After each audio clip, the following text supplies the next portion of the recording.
Aleluya. Gloria al nombre de Jesús. Gloria al nombre de Jesús. Amén. En el libro de Tercera de Juan, voy a estar leyendo el verso 4. Tercera de Juan solo tiene un capítulo y el verso 4 estaremos leyendo. Y sí, Tercera de Juan está en su Biblia.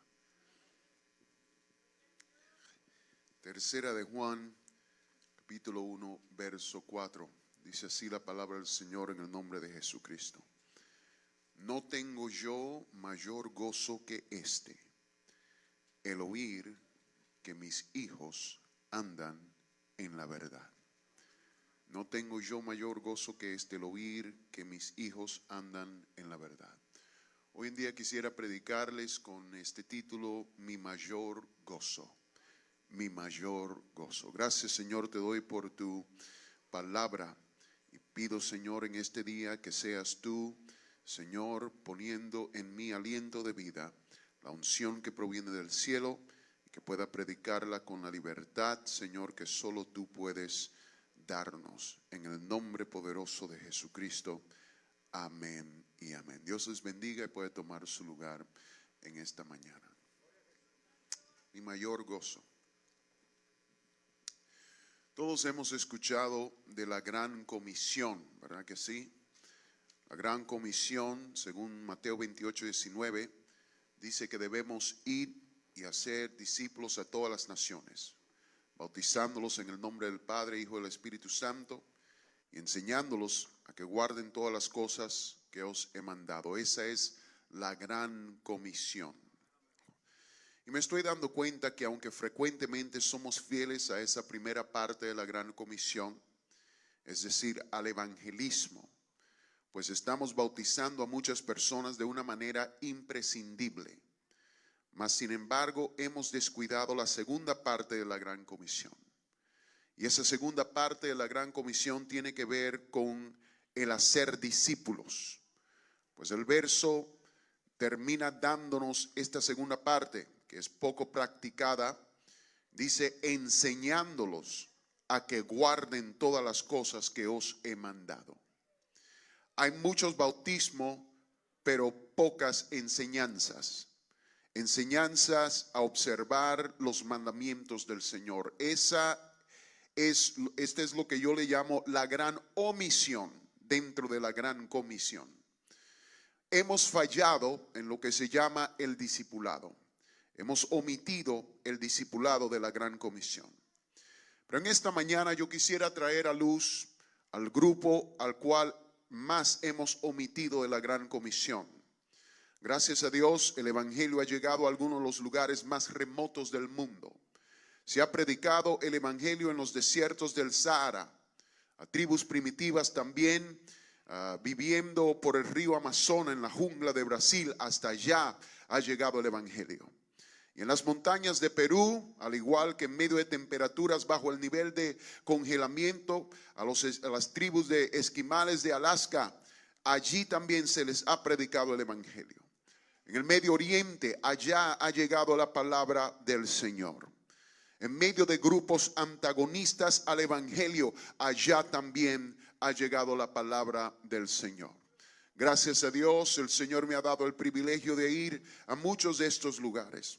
A lugares donde me han amenazado en el evangelio, que si escucha, solo se escucha yo hablar del nombre de Jesús, es un encarcelamiento por no sé cuántos meses y una multa de $10,000 si solo hablamos del nombre de Jesús. Países 98% musulmanes, pero allí se ha predicado el evangelio. Pero amados hermanos, hay un grupo ignorado, hay un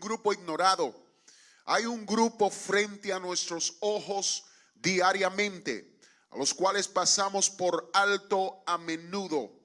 Hemos omitido a este grupo del discipulado.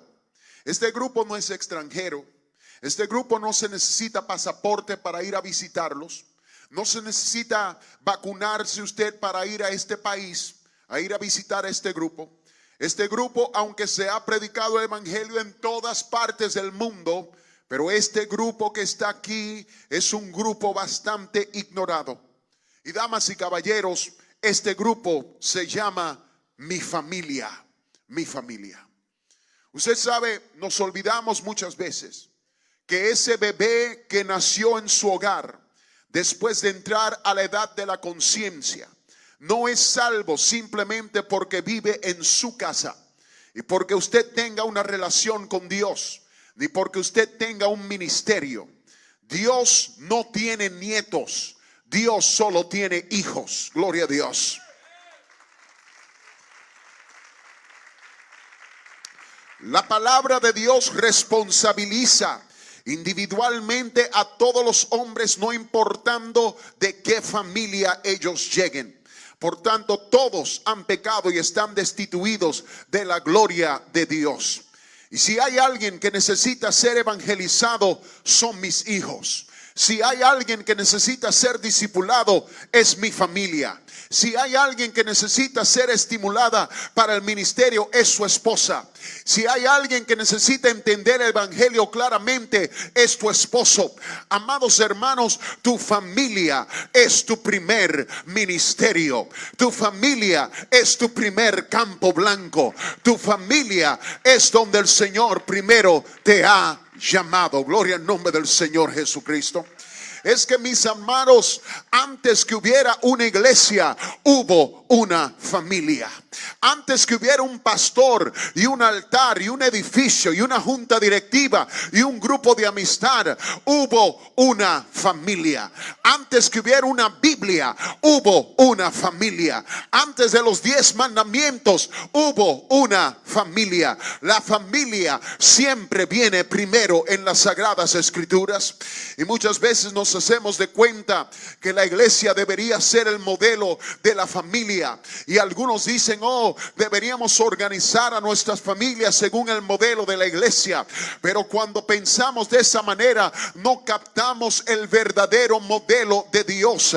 En la palabra del Señor, la iglesia no es el modelo de la familia, es la familia que es el modelo de la iglesia. La familia debería ser el modelo de la iglesia. ¿Sabe por qué? Porque en la palabra de Dios la familia siempre viene primero. Es más, la iglesia se llama como la familia de fe en Gálatas 6:10. ¿Por qué? Porque por el modelo creado por la familia, en la iglesia nos llamamos hermanos los unos a los otros. ¿Por qué? Por la familia. En la iglesia llamamos a Dios Padre. ¿Por qué? Por la familia. En la iglesia somos hijos de Dios, engendrados por Dios. ¿Por qué? Por la familia. Y para ingresar a la iglesia tenemos que tener un nacimiento. ¿Por qué? Porque así es que se entra a una familia, naciendo. Y si alguien dice yo soy adoptado, muy bien eso, porque tú también eres adoptado por Dios. No has recibido el espíritu de temor, sino el espíritu de adopción, por el cual clamamos Abba, Padre. Gloria al nombre del Señor. Es por el modelo de la familia. Una de las imágenes de la iglesia es que somos la novia de Cristo y un día nos casaremos en las bodas del Cordero. ¿Por qué? Por el modelo de la familia. Gloria a Dios. Así que usted ve, amados hermanos, no importa cómo usted quiera ponerlo, la familia siempre viene primero. Gloria al nombre del Señor. La familia siempre viene primero. Y es que el regalo de ser padre o madre viene con una responsabilidad bastante grande de hacer todo lo que está a nuestro alcance, de criar a nuestros hijos a fin de que sean seguidores totalmente comprometidos con Jesucristo. Cuando mi hijo Caleb, mi primogénito, el cual cumple años por cierto mañana, él fue puesto en mis brazos por primera vez por el doctor. El peso y la carga de criar a un hijo quien pasaría su eternidad o en el cielo o en el infierno vino sobre mí. Esa carga, esa responsabilidad vino sobre mí. Una responsabilidad primordial que Dios me ha regalado a mí en mi ministerio. No es el discipular al mundo perdido, aunque eso también es parte de mi ministerio y lo tomo, no lo tomo livianamente, pero la responsabilidad más grande que Dios me ha dado a mí es de hacer discípulos de mis dos hijos. Esa es la responsabilidad más grande que Dios me ha dado a mí, y esa responsabilidad yo no la tomo livianamente, amados hermanos. Y esa no es una responsabilidad que solo se me ha dado a mí. A cada padre se le ha dado esa responsabilidad en enseñar a la próxima generación la palabra de Dios. No es el trabajo de la iglesia, no es el trabajo del pastor, no es el trabajo de la escuela dominical ni del presidente de jóvenes. Ese no es el trabajo primordial de ninguno de ellos. Es mi trabajo, es tu trabajo, es el trabajo de los padres. Las escrituras nos amonestan una y otra vez que los discipuladores primordiales de nuestros hijos somos nosotros los padres. Gloria al nombre del Señor Jesucristo. Por eso fue que la primera palabra que yo susurré en los oídos de ambos de mis hijos, las primeras palabras que yo les susurré cuando el doctor me entregó a Caleb en Honolulu, Hawaii, y cuando me entregó a Micah o a Miqueas allí en el Bronx, Nueva York, las primeras palabras que les susurré en sus oídos no fue Dios te bendiga, hijo, bienvenido al mundo, yo soy tu padre. No fue nada de eso, nos vamos a divertir. Ninguna de esas fueron mis primeras palabras. Mis primeras palabras a mis hijos fueron estas: oye Israel, Jehová nuestro Dios, Jehová uno es, y amarás a Jehová tu Dios de todo tu corazón y de toda tu alma y con todas tus fuerzas. Y estas palabras que yo te mando hoy estarán sobre tu corazón, y las repetirás a tus hijos y hablarás de ellas estando en tu casa y andando por el camino y al acostarte y cuando te levantes. Este mandamiento yo lo tomo seriamente, amados hermanos, y necesitamos una generación de padres que digan: es tiempo de discipular a nuestros hijos en los caminos del Señor. Oh, gloria al nombre del Señor Jesucristo.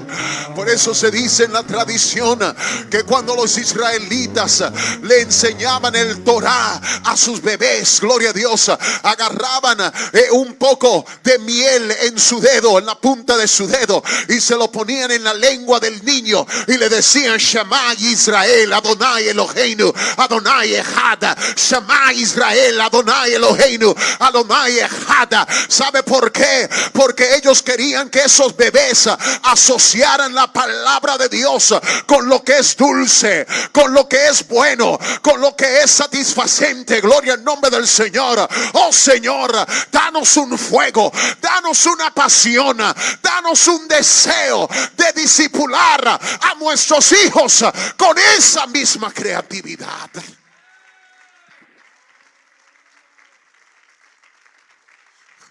En el Salmo 78 del 5 a 7, ahí usted va a ver la palabra de Dios como nos manda.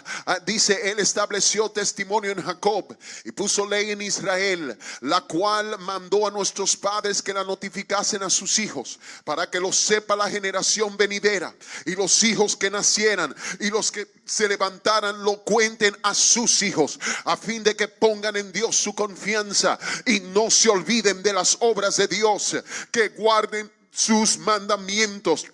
También en Joel capítulo 1 y el verso 3, de esto contaréis a vuestros hijos, y vuestros hijos a sus hijos, y sus hijos a la otra generación. En el Nuevo Testamento también se nos da enseñanza en Efesios 6:4, y vosotros padres no provoquéis a ira a vuestros hijos, sino criadlos en disciplina y amonestación del Señor. Amados hermanos, esta es nuestra responsabilidad fidelidad delante del Señor. Criar a nuestros hijos en la disciplina y la amonestación del Señor. El príncipe de predicadores, como se le renombra, Charles Spurgeon, dijo de esta manera: son los padres y no la iglesia a la que se les ha dado la responsabilidad primordial de alentar a la próxima generación a que confíen en Dios. La iglesia ocupa un papel suplementario, reforzando la disciplina bíblica que ya ocurre en el hogar, que ya ocurre en el hogar. Estos grandes líderes del pasado han reconocido que aunque la familia no es el método exclusivo que usa Dios para el discipulado, pero sí es el método primordial que Dios usa para discipular a nuestros hijos. Porque nadie puede influir en tus hijos como tú puedes influir en tus hijos. Y yo entiendo de que la sociedad está cambiando. Yo entiendo de que estamos cambiando políticamente. Aún en los Estados Unidos nos estamos alejando más y más de los principios bíblicos, y estamos yendo, amados hermanos, a un lugar que no conoce a Dios. Pero, amados hermanos, Washington DC no es la final autoridad en la vida de tus niños, ni tampoco lo es aquí Austin, Texas, tampoco lo es. Ningún político puede influir como tú puedes influir en tus hijos. Ningún maestro lo puede hacer, ni la educación lo puede hacer, ni el gobernador lo puede hacer. Es más, hay algunos que dicen: oh, la tecnología, oh, el Netflix, oh, las redes sociales. Amados hermanos, nada de estas cosas pueden sustituir la influencia que tú le vas a dar a tus hijos. Yo rehúso dejar que YouTube disipule a mis hijos.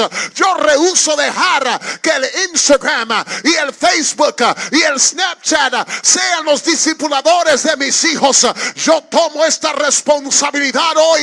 Yo le enseñaré a mis hijos los caminos de Dios. Yo y mi casa serviremos a Jehová.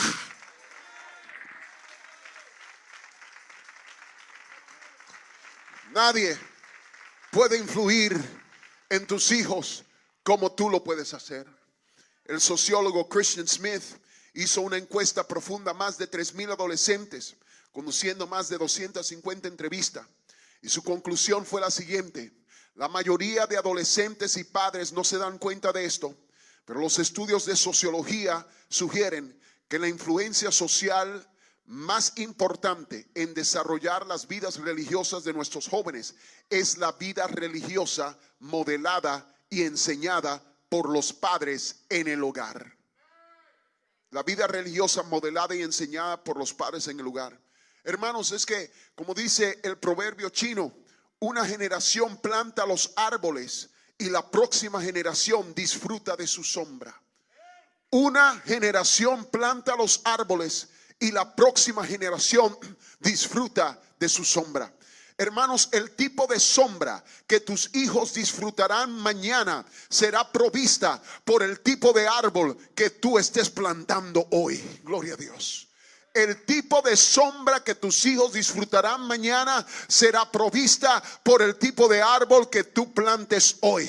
¿Qué árbol estás plantando hoy? ¿Estás plantando el árbol de que no te importa si llega al culto o si te quedas en casa? ¿Estás plantando el árbol de no sacrificarte para la gloria de Dios? ¿Estás plantando el árbol, gloria a Dios, de no oración, no ayuno? Yo rehúso plantar ese árbol.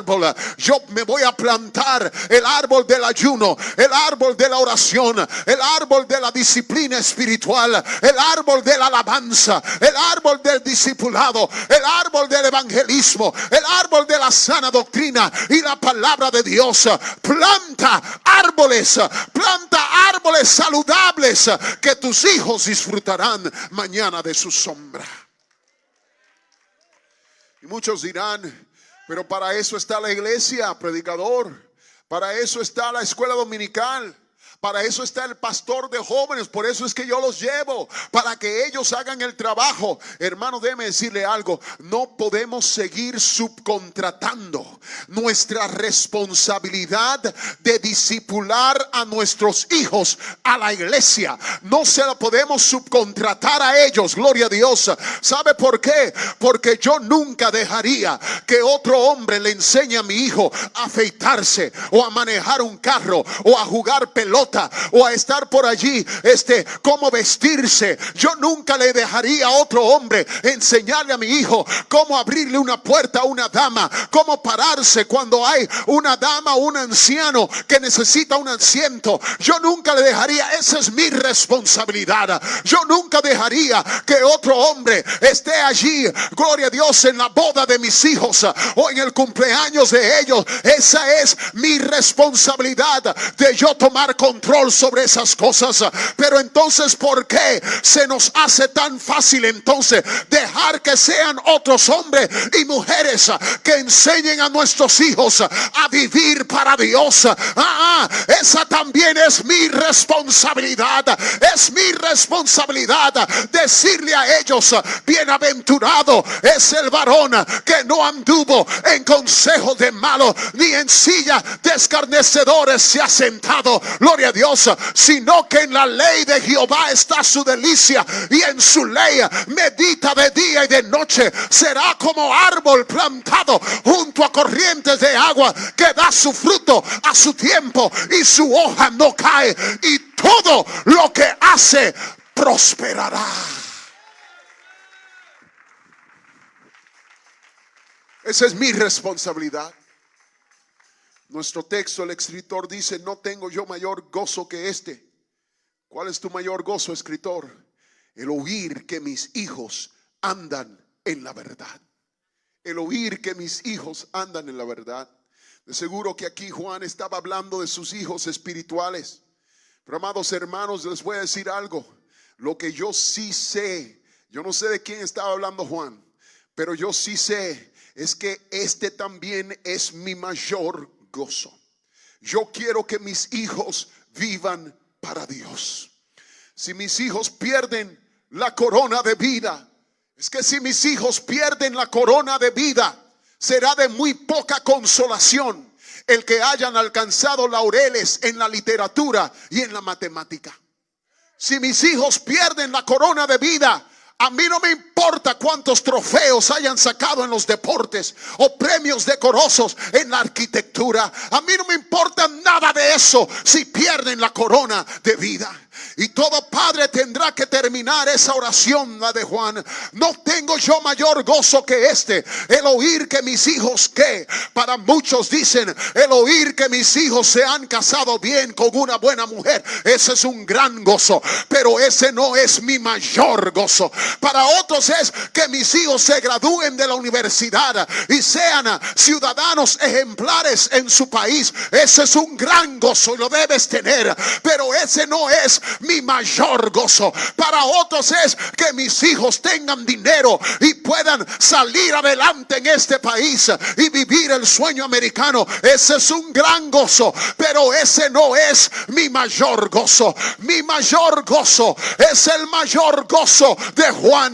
No tengo yo mayor gozo que este, el oír que mis hijos andan en la verdad, el oír que mis hijos andan en la verdad.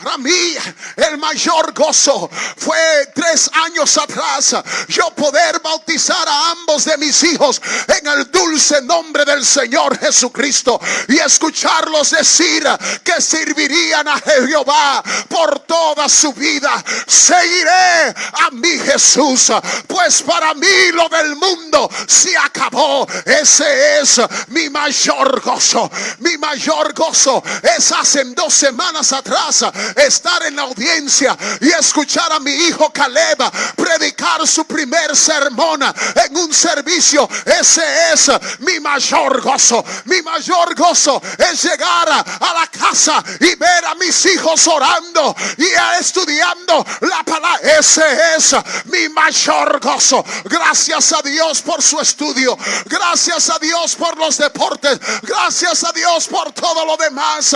Pero mi mayor gozo es que mis hijos andan en la verdad.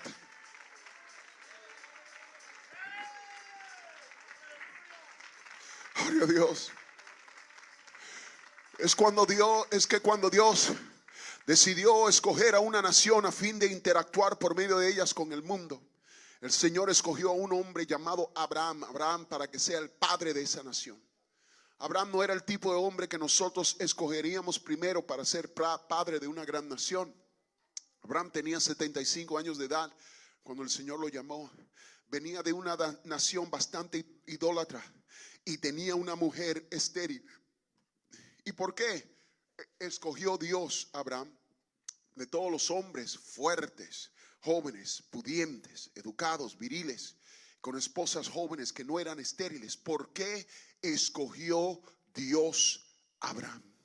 En Génesis 18, el Señor da la respuesta a esa pregunta.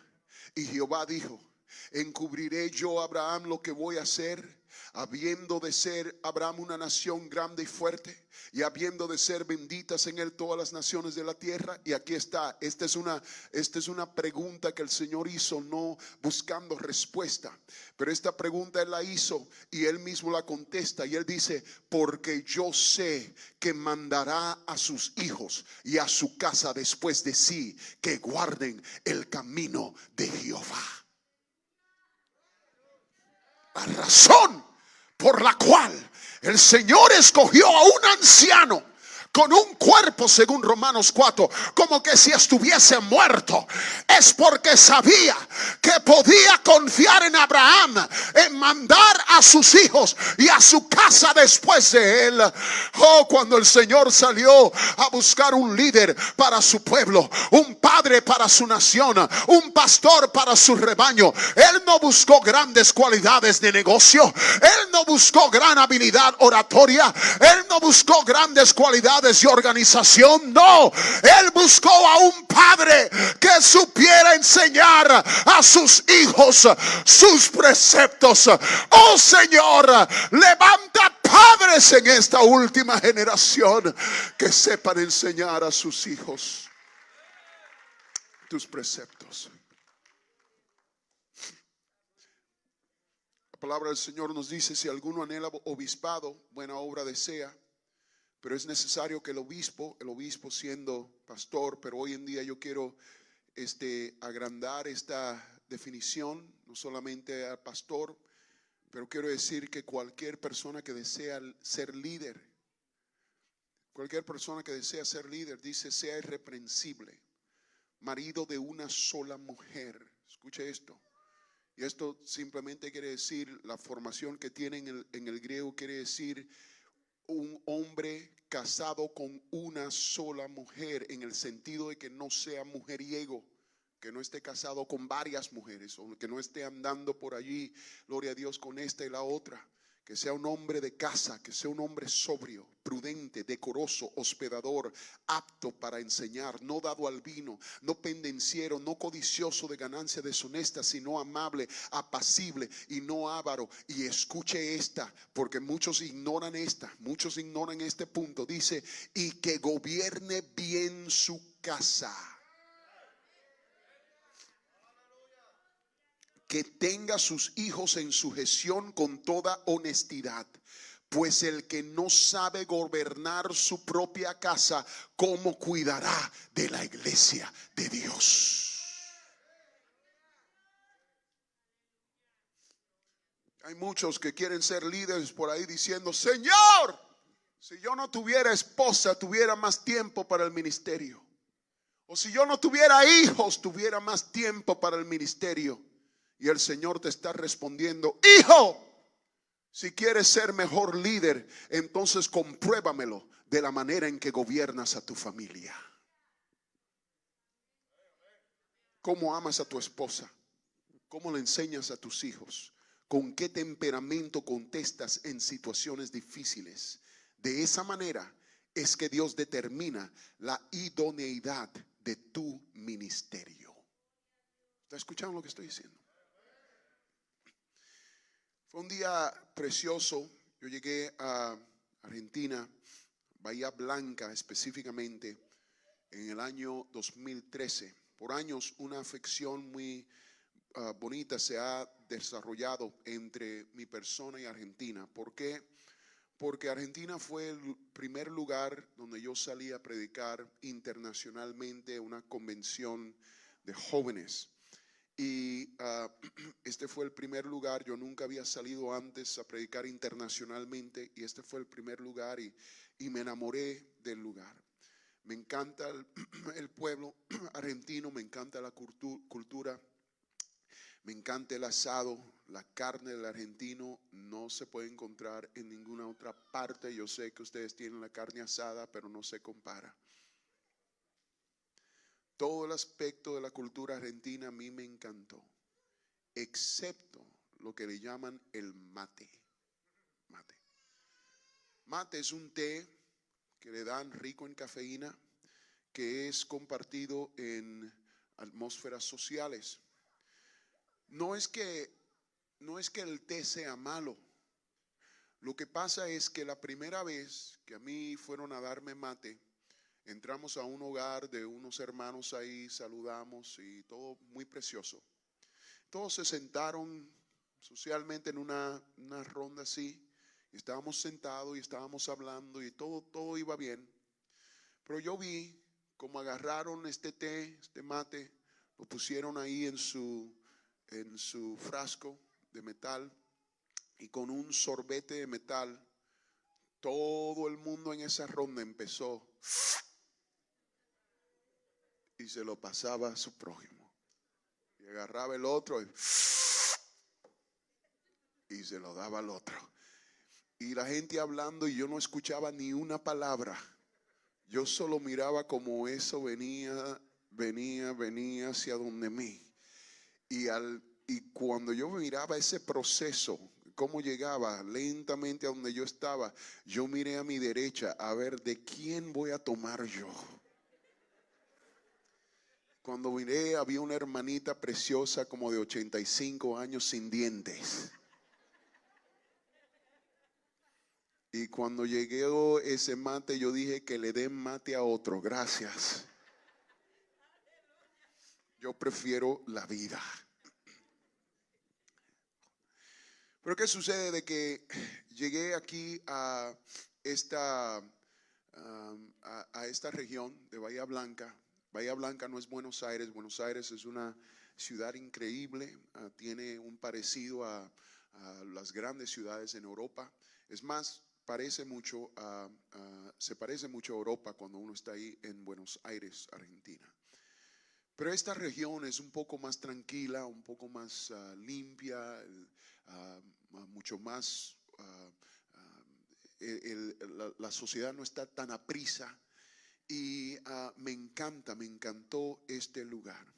Llegaron a buscarme y cuando llegamos, iba a predicar una convención regional.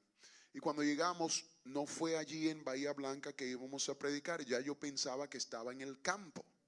Pero el hermano me dijo, no, usted no va a predicar aquí.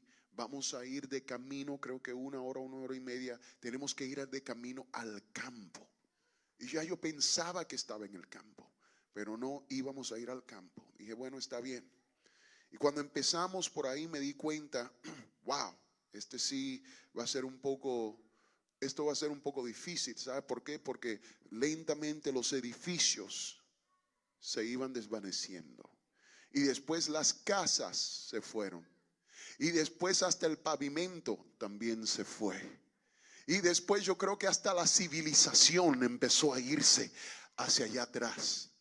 Y sabe, fue cuando vi el avestruz silvestre empezar a correr detrás del carro. No les estoy mintiendo, un avestruz silvestre empezó a correr detrás del carro, que yo dije, Señor, sálvame, yo no sé en qué jungla me han metido, pero sálvame ahora mismo, Señor. Bueno, finalmente llegamos al hotel, si se puede llamar de esa manera, y llegamos aquí a este hotel y bueno, para esta región es muy precioso. Los hermanos fueron increíbles, pero llegamos aquí a este lugar y yo le dije, Señor, simplemente dame sábanas limpias y eso es suficiente para mí, por lo menos.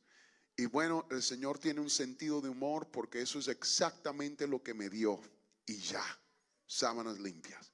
Y llegamos ahí y bueno, yo dije, bueno, como no tenía Wi-Fi o como dicen en España, Wi-Fi, como no tenía Wi-Fi o señal del internet, no tenía recepción en mi teléfono, no tenía canales americanos, me tocó quedarme ahí en el silencio con mis pensamientos y leyendo la palabra del Señor. Y yo tomé ese tiempo, yo dije, ¿sabes lo que voy a hacer? Como no tengo recepción, no tengo nada que me desenfoque, lo que voy a hacer es que voy a tomar este tiempo para entrar un poco a la oración. Y tenía una carga en mí, hermanos. Déjenme explicarle un poco por qué había esta carga en mí. Para este tiempo, el 2013, más o menos abril del 2013, yo tenía una carga grande. ¿Por qué? Porque acababa de recibir la noticia unos meses antes de eso. Mi esposa de 11 años había decidido que ya no quería estar en casa, en el hogar. Y mis hijos, yo iba a ser padre de estos dos muchachos, padre soltero de tiempo completo. Ningún instituto bíblico le enseña a uno a hacer esto. Y yo no sabía, nadie me había preparado para hacer algo así. Yo me acuerdo estar en este cuarto y yo empecé a llorar delante del Señor por mis hijos. Yo dije, oh Señor, ¿qué va a suceder por mis hijos? A mí no me importa lo que suceda conmigo. Y para este tiempo todavía nadie sabía nada. Yo no le había contado a nadie lo que estaba sucediendo en mi hogar. Solo mis hijos y yo sabíamos lo que estaba sucediendo. Y yo lloraba delante del Señor. Y nunca me olvido que esa noche estaba llorando, tenía esta carga. Me alisté para ir al servicio. Llegó el taxista a buscarme esa noche.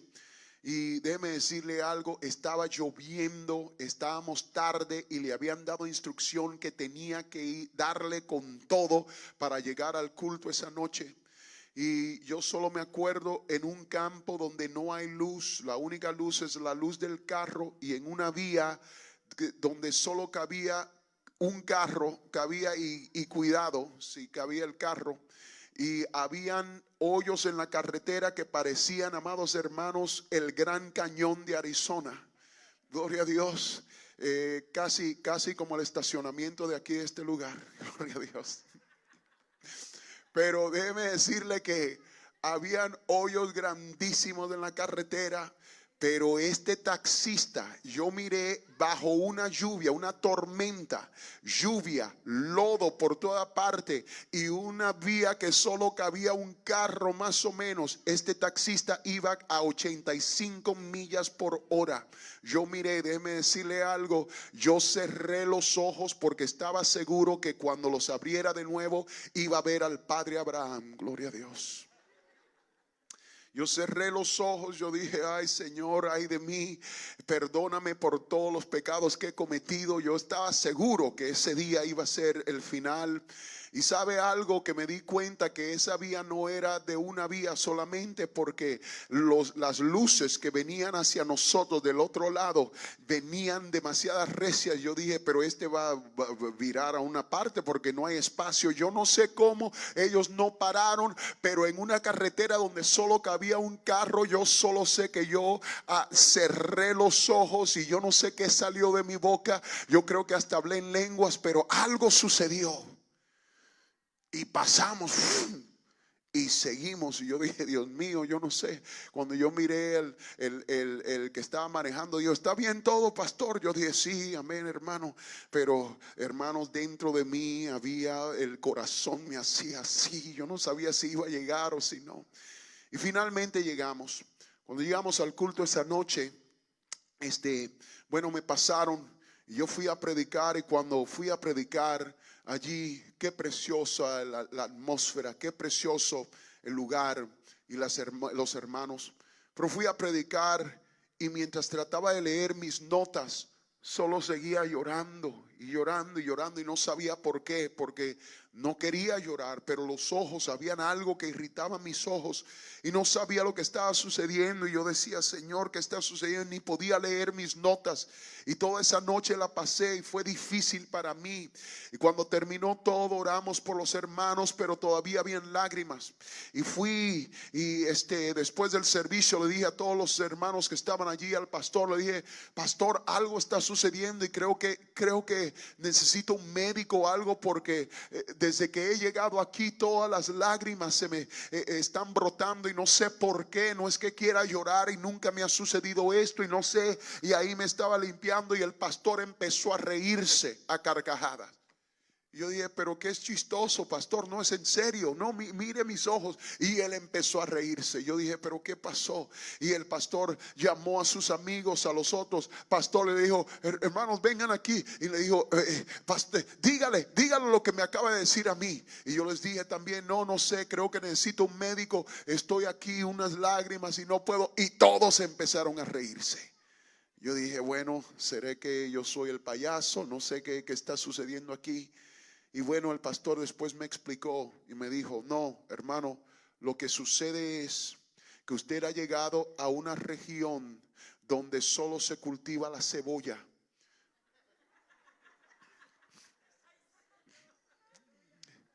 Y todos los hermanos que llegaron hoy trabajan en los campos de la cebolla. Y no han llegado a su casa a bañarse y a alistarse y todo, llegaron del trabajo. Y así lo que usted, si usted no está acostumbrado, la cebolla lo hace a usted llorar. Gloria a Dios. Mis hermanos, bueno, regresé a mi hogar o al hotel. Y al regresar ahí al hotel, de nuevo tenía esta carga dentro de mí. El próximo día fuimos a almorzar a la casa del pastor local allí, y tremendo, todo fue tremendo. Pero al regresar esa tarde, después de almorzar al hotel, me acuerdo yo leer un poco la palabra del Señor, y una vez más yo fui de rodillas y empecé a llorar delante del Señor. Yo dije, Señor Jesús, ¿qué va a suceder conmigo, con mi ministerio, con mi futuro, con mi familia, con mis hijos? ¿Qué va a suceder? Señor, tú sabes que te he dado toda mi vida desde temprana edad. Nunca pensé que algo así me iba a suceder. ¿Qué va a suceder? Y estaba allí llorando. Desde los 10 años yo tenía una visión, un amor, una carga por pastorear una iglesia. Habían muchas personas llegaron y me habían profetizado, tú vas a ser pastor de una gran iglesia algún día. Y esto estaba dentro de mí. Pero ahora yo me veía en una situación donde yo decía, esto nunca va a suceder, Señor. Y tenía un dolor dentro de mí, una depresión, y no entendía. Yo decía, Señor, yo pensé que este era mi llamado y ahora se me ha quitado. ¿Qué va a suceder conmigo? Y ahí estaba yo peleando con el Señor en ese hotel, en ese cuarto. Y estaba llorando y peleando. Y no podía, gimiendo. Y finalmente no pude más. Me quedé tranquilo esperando que el Señor me hablara. Y en eso me quedé dormido de rodillas. Cuando me quedé dormido de rodillas tuve un sueño. Ese sueño que tuve, yo no soy soñador. Yo no soy de esos que ven visiones y nada de esto, pero yo creo que el Señor fue que me dio este sueño en ese día. Yo me quedé dormido de rodillas, y cuando me quedé dormido yo vi como que mi cuerpo salió de mí. Yo me veía arrodillado, pero yo salí de mí mismo y yo me veía. Y cuando yo miré así el cuarto, de repente escuché que alguien tocó la puerta. Y yo fui a abrir la puerta, y cuando abrí la puerta era el Señor que estaba a la puerta. Y yo lo reconocí, le dije, Jesús. Y él me dijo, alístate y avanza. alístate y avanza. Y espérame y te esperaré en recepción. Dice, porque ahora te voy a mostrar tu tarea permanente, tu asignación permanente, tu iglesia. Hermanos, déjeme decirle, para mí eso fue algo, yo dije, mi iglesia, que tú me vas a enseñar. Me dijo, sí, tu iglesia. Y así que yo cerré la puerta y yo fui y me alisté y me cepillé y me puse mi mejor traje y agarré mi Biblia y empecé a subrayar algunas cosas, porque yo dije, ¿qué le voy a predicar yo a mi primera iglesia? ¿Cómo le voy a predicar yo? ¿Qué mensaje? Uy, ¿cuáles van a ser los hermanos a los cuales le voy a predicar? Wow, estaba tan emocionado yo. Y llegué a recepción, y cuando llegué a recepción, el Señor me mandó a montarme en un autobús que tenía preparado, y allí en ese autobús me senté y empezamos a ir en la carretera. Yo no sabía en qué país, en qué lugar, si íbamos al aeropuerto, no sabía cuál iba a ser mi misión, pero yo lo único que sabía es que tenía una emoción porque iba a predicarle a mi iglesia. Y así que empezamos a ir en este autobús y le dábamos y damos, y yo venía mirando y escribiendo un poco de notas, a ver, este va a ser el mensaje que les voy a predicar a mi iglesia. Y finalmente llegamos, y cuando paró el que manejaba el autobús, el Señor me mandó a que saliera, y yo salí. Cuando salí, busqué a ver, estaba en medio de un campo de cebolla, y empecé a llorar. Y no sabía esta vez si era por la cebolla o por la depresión. Pero yo dije, Señor, ¿qué estoy haciendo aquí? Y el Señor solo me apuntó a que entrara al campo. Y ahí entré. Y yo empecé a buscar mi iglesia. En el campo buscaba mi iglesia. Y yo tenía mi Biblia en mano y empecé a gritarles, hello, hello, alguien está aquí. A mí me mandaron a predicarles. Ustedes son mi iglesia, ¿dónde están? Y nadie me contestaba. Y yo seguía corriendo con mi Biblia en mano. Y yo les decía, ustedes son mi iglesia. Por favor, ¿dónde están mi iglesia? Y nadie me contestaba. Y finalmente empecé a correr, y corría más y estaba sudado, y busqué y miré, y finalmente a lo lejos vi una casa gigantesca, blanca. Y cuando la vi, yo dije, esa no puede ser mi iglesia, esa será mi iglesia. Me emocioné tanto y empecé a correr hacia mi iglesia. Y enfrente de mi iglesia habían dos hombres que estaban trabajando allí en el campo. Y yo corrí hacia ellos y empecé a gritarles, hello, hey, hey, ustedes son mi iglesia. El Señor me llamó a predicarles, ustedes son mi iglesia, escúchame. Y ellos todavía no me escuchaban. Yo estaba demasiado lejos, pero empecé a correr más y a correr más. Y finalmente llegué a un lugar donde ellos me pudieran escuchar. Y ahí les grité y les dije, hey, ustedes son mi iglesia. Les puedo predicar, ustedes son mi iglesia. Y finalmente esos dos hombres me escucharon y voltearon a verme. Cuando se voltearon a verme, me di cuenta que ese no eran dos hombres. Esos eran mis dos hijos, Caleb y Miqueas. Y cuando miré, el Señor estaba al lado mío, y Él me apuntó a ellos y me dijo, esa es tu iglesia. Esa es tu iglesia. Levante sus manos en este lugar ahora mismo. Levante sus manos. Aleluya.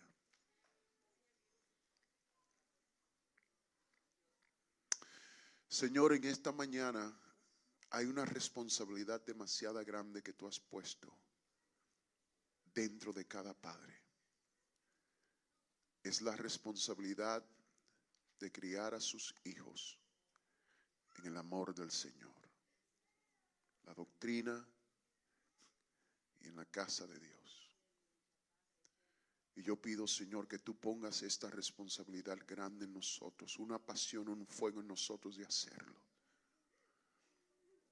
Hay personas que han descuidado esta responsabilidad. Permítenos, Señor, sacrificarlo todo para saber que nuestros hijos andan en la verdad. Señor, cualquier dinero, cualquier sacrificio, cualquier recurso que tengamos que invertir, que lo invirtamos en la salvación de nuestros hijos y en la propagación de tu evangelio. Porque, Señor, si mi familia no es salva, si mi familia no es salva, no importa cuánto dinero obtengamos, nada más importa, Señor. Yo quiero que mis hijos se salven. Yo quiero que mis hijos se salven. Pon este énfasis en mí. Dame, Señor, sabiduría y la creatividad de dirigirlos en tu camino. Esta es nuestra iglesia primordial. Este es nuestro ministerio, nuestra familia. Yo le imploro en esta mañana, hermanos, si usted me pudiera hacer un favor, si usted es padre de familia, madre de familia que está aquí en este lugar, que agarre a su familia, agarre a sus hijos y ore con ellos. Si quiere venir aquí adelante está bien, si quiere hacerlo en su asiento está bien, pero donde sea que usted quiera hacerlo, yo quiero que cada padre, cada madre, si usted es el patriarca en su hogar, el padre, yo quiero que usted ore sobre su familia ahora mismo. Hermanos, estamos bajo ataque, la familia está bajo ataque. Y esto, amados hermanos, es nuestro deber ahora mismo como padres, de dirigir a nuestros hijos en los caminos del Señor. Hay cosas que necesitan ser habladas, hay cosas que necesitan. Eche una bendición sobre su familia, sobre sus hijos ahora mismo, gloria a Dios. Si usted es padre, si usted es madre, busque a su familia y yo quiero que usted la traiga delante del Señor y usted diga: Señor, mi familia tiene que ser salva. Señor, mi familia tiene que ser salva. Mi familia, ayúdanos, Señor. Ayúdanos, Dios mío, a llegar a ser salvos, oh Dios. Ayúdame, Señor. Dame la creatividad de yo poder enseñarle a mi familia primero, de discipular a mi familia. Estos son mis hijos. Esta es mi familia. Señor, en el nombre de Jesús, aleluya. Ore sobre ellos. Derrame lágrimas sobre sus hijos. Los que no lloran sobre ellos hoy, un día llorarán sobre sus tumbas. Un día llorarán sobre ellos cuando estén por allá perdidos. Un día llorarán sobre ellos cuando estén adictos. Un día llorarán sobre ellos. Llora por ellos ahora en el altar. Llora sobre ellos ahora en el altar. Gloria a Dios. Esta es tu familia. Eso es lo que Dios te ha dado. Eso es lo que Dios te ha dado. Intercede por ellos. Este es tu mayor gozo.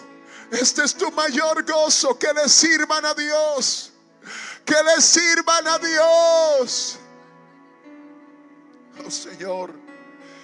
Oh Señor, el dolor. Yo nunca quiero sentir el dolor que sienten los padres. Aún quizás en este lugar, padres de hijos descarriados que han conocido tu verdad y se han alejado. Yo nunca quiero sentir ese dolor, Señor. Padres que le han enseñado a sus hijos